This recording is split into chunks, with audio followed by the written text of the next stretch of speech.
डिब्बे में फुसफुसाहट फैल गई। कोई मुस्कुराया, कोई बोला, अब फंसा तौलिया वाला।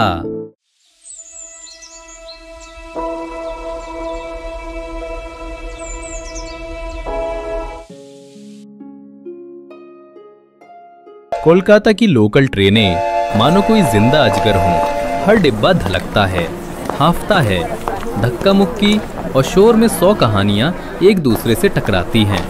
ऐसे ही भीड़ भरी दोपहर में 2:35 की सियालदह कल्याणी लोकल ट्रेन में खचाखच यात्री भरे हुए थे। उन्हीं में खड़ा था राघव, एक तौलिया बेचने वाला, कंधे पर बंधा गट्ठर थामे, और उसके बगल में बैठा था प्रकाश, एक अनुभवी टिकट चेकर जो आज सादी वर्दी में सफर कर रहा था।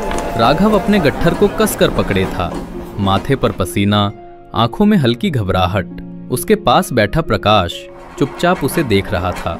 राघव, बस 2 तौलिए और बिक जाएं तो आज घर में दाल चावल पक जाएगा। प्रकाश, लगता है बहुत मेहनत करनी पड़ती है तुम्हें। राघव, हाँ साहब, मेहनत ही रोजी है, दिन का खर्च निकल जाए तो ही गनीमत है। अचानक ट्रेन ने जोर का झटका दिया। राघव लड़खड़ाया, उसका गट्ठर खुल गया, तौलिए नीचे गिर पड़े, धूल और गंदगी में लिथड़ते चले गए। कुछ यात्री हंस पड़े, कोई बोला, अरे तौलिया वाले जरा संभल कर। रव घबराहट में झुककर तौलिए समेटने लगा। प्रकाश, अरे आराम से, इतनी भारी गठरी ढोने की क्या जरूरत है। राघव, साहब करना पड़ता है, आज टिकट भी नहीं खरीदा, सोचा 2 तौलिए बेचकर ले लूंगा, वरना जुर्माना भरना मुश्किल हो जाता। प्रकाश की आंखें सिकुड़ गईं। राघव नहीं जानता था कि उसकी मदद करने वाला शख्स दरअसल टिकट चेकर है। प्रकाश, मतलब बिना टिकट चढ़ गए। राघव सहम गया, चेहरा पीला पड़ गया। राघव, साहब गलती हो गई, बच्चे भूखे थे, सोचा कल से फिर ऐसा नहीं करूंगा। डिब्बे में फुसफुसाहट फैल गई। कोई मुस्कुराया, कोई बोला, अब फंसा तौलिया वाला।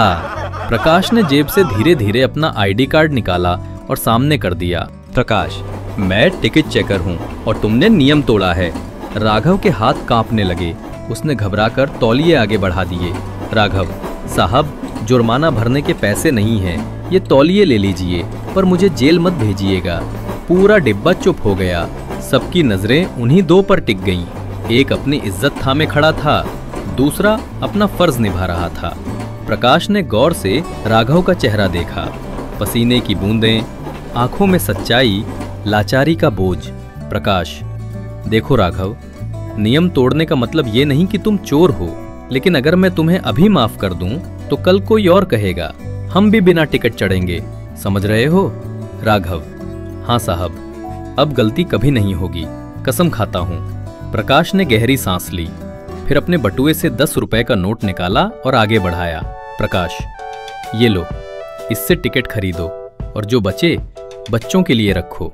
याद रखना, इज्जत की रोजी हमेशा महंगी होती है, लेकिन वही सबसे ज्यादा सुकून देती है।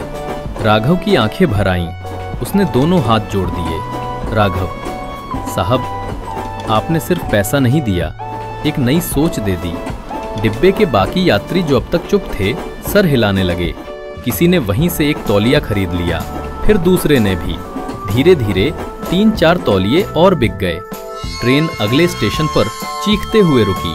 राघव अब सीधा खड़ा था, गट्ठर हल्का था, पर दिल और हल्का।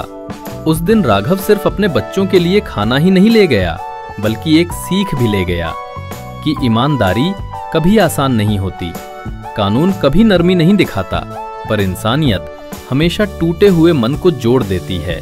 और प्रकाश, वो ट्रेन से उतरा ये जानते हुए कि उसने सिर्फ अपना फर्ज ही नहीं निभाया, बल्कि किसी की जिंदगी भी संवार दी।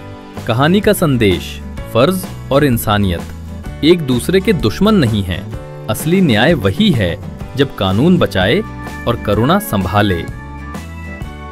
दोस्तों, यदि आपको हमारी ये कहानी पसंद आई हो तो कृपया लाइक करें, अपने मित्रों और परिवार के साथ साझा करें और ऐसी ही और कहानियों के लिए हमारे चैनल को सब्सक्राइब करें।